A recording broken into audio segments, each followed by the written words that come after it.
Reza here from Aussie RC. Today I'll be bringing you a quick review of the Hobao Hyper 8 SCE. I got it as a roller, so it came without the motor, the ESC, the servo and no receiver. So I just plugged it in a Hobbywing 150 ESC, the Hobao Hyper MT 4076 2000 kV motor, the JX 30 kg servo. I know that's an overkill, but it runs real good, and the Flysky receiver that I had hanging around. Okay, the truck came with a clear shell. Tires and wheels are unglued, so this shell is a custom project that I did. I totally love the truck and how it looks now. Alright, so I hope the lighting is a little better today. I hope you guys can see the vehicle a little bit more. Alright, it's got a nice gunmetal grey, about 6 light coats, back to black. Alright, and then the stickers and the decals, obviously they're from MCI Racing. Super high quality stuff for the decals. The decals are coated with a matte finish, so they look super good. I like matte finish stickers and not the shiny ones. And as you can see, the windscreen is smoke. I thought of cutting out the windscreens, but I thought I left it as a smoke finish. It looks really good. The Hobao, let's start with the shell first. So what I had to do with the shell was, maybe I'll insert the pictures later so you can see the before and after. The front part here, it had a weird the shell had a weird thing jutting out here, like a triangle coming down. Maybe it's supposed to simulate a mudguard, but it looks really ugly, so I trimmed it out, kept it flat. The front of the shell here, you have to trim it, if not it will start to touch the bumper mounts here, the front bumper mount. So you have to do some trimming on the front end just to make it work, just to make sure that it doesn't touch and rub. Okay, so overall that's the only thing that you have to do for the body shell. Body shell overall looks good, but the stock decals are not very nice. So the rear lights looks super ugly, but I did have to put some light decals there to make and complete the look. And then what happened to the top here was it had a strange decal that's had some fans and all that, so I just didn't like it, so I just replaced the centerpiece with this Monster Energy decal as well to the center. It looks a lot better now. Okay, and on the fenders here you can see the other decals, which is Magnaflow, General Tire, Curry, K&N. So all the details in terms of the decal work is pretty good. And you know guys, if you want high quality decals, please go to MCI Racing. So I'm gonna pop the top now and just take a look what's happening on the inside of the vehicle. Okay, first and foremost, the shocks guys, the shocks stock setup from factory, right? It's just way too light, way too soft. The truck just bottoms out so quickly, even with a light drop. Okay, pick it up. You know, you can hear it popping the ground real quick. See that? From here, you can hear it slam on the ground real hard. So I'm not sure, man. I think the shock oil could potentially be very thin. I will try and change that shock oil to maybe a 30 weight first and see what happens, because this feels like water, as if there's really nothing inside. And these springs are really soft, so it cannot take jumps. So this vehicle, although Vaz from Aussie RC Playground jumped the heck out of this vehicle, but the stock setup is not ideal for jumps. I think it's just meant to be flat on the track, and that's pretty much it. Okay, although you can see the shock towers, I think about 4mm thick aluminum. They look really good from the top here. Nice beefy piece of aluminum. Alright, but this shock towers are very thick. Sorry for my dog. Okay. And the next thing is we look at the A-arms. They are solid for the size of the vehicle. I mean, it's not a monster truck, so if you think about it as an 8 scale short course truck, it's really good. Hobao standard in terms of the plastics, excellent. Bumpers are made solid with all this good design on top to ensure that it has a good absorption from any frontal impact coming here. You can see how much of that load can be distributed across this whole frame here. Alright, so let's flip the vehicle around on this side. Okay, so it does come stock with a aluminum servo horn here.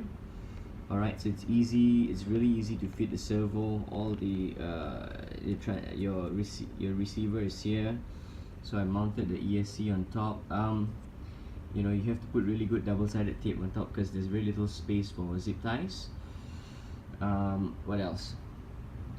Okay, so here I put that Hyper empty motor inside. Stock pinion is 13 tooth.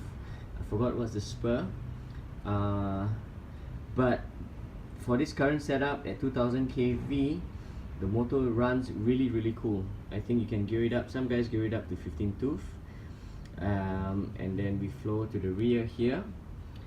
There's a nice upper chassis brace on this side, but this other rear chassis brace here, that nice aluminum piece over there, it doesn't come stock. So if you watch Vez's video, although he received it in the box, but that doesn't come out of the box for mine.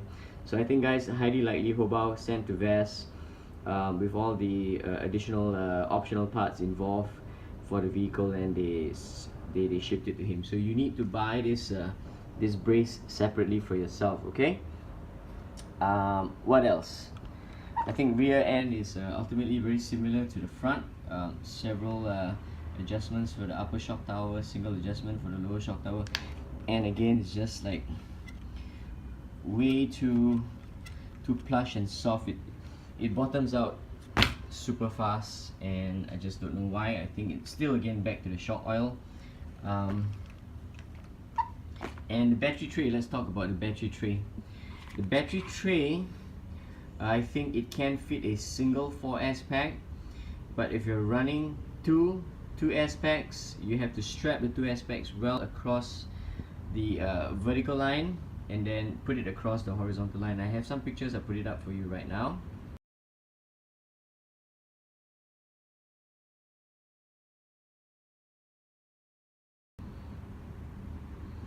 Okay, so that setup is alright. I've run it with that setup with two 2S packs stacked one on top of another.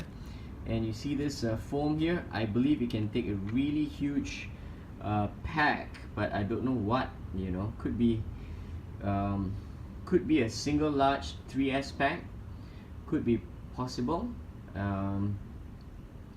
I don't know of anybody running 6S on this thing. I think it's way too much. It's going to bear down the weight of the truck too much. But again, you actually have ample battery tray space if you're running a single pack. It's a huge tray, very huge tray. It's an extremely huge tray. Okay. Now, next thing with regards to the body post adjustments and this middle post here. Out of the box, you have to adjust this body post up by 1 notch. Everything goes up by 1 notch. I don't know whether this is 1 or 2 notches, but this definitely has to go up to mount that body properly. If not, that shell will be pressing down too much on the front brace here and pushing against the bumper too much. Okay, so raise the front post up, this guy goes up, and then it will support the body shell real well. What else? Okay, tires, guys. The tire is not bad. Ran it on some loose dirt. The grip is really good. You know, I just didn't do a good job with the gluing the last time round. So this guy came out during the first 4S run.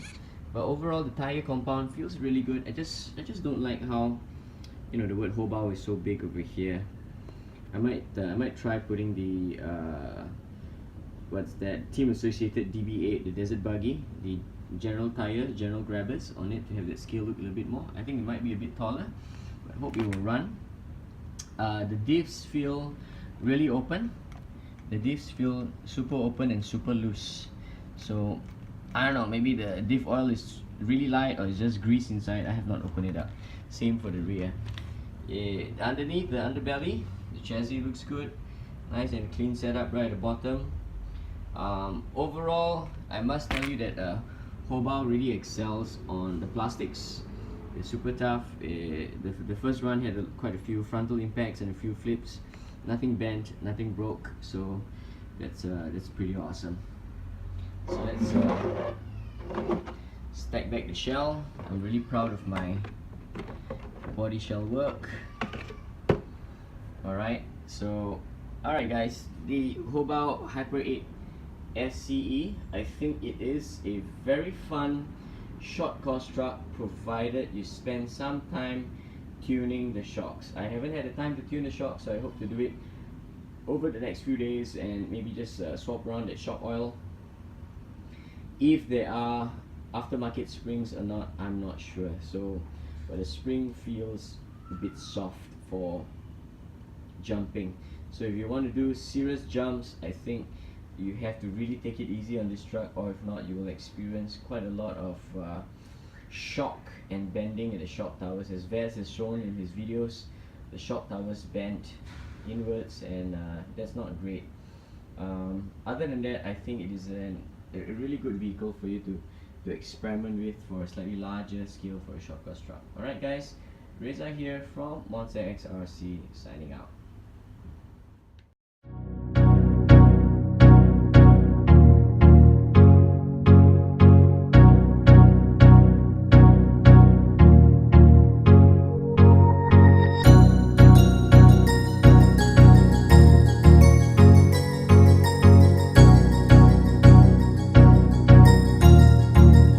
that.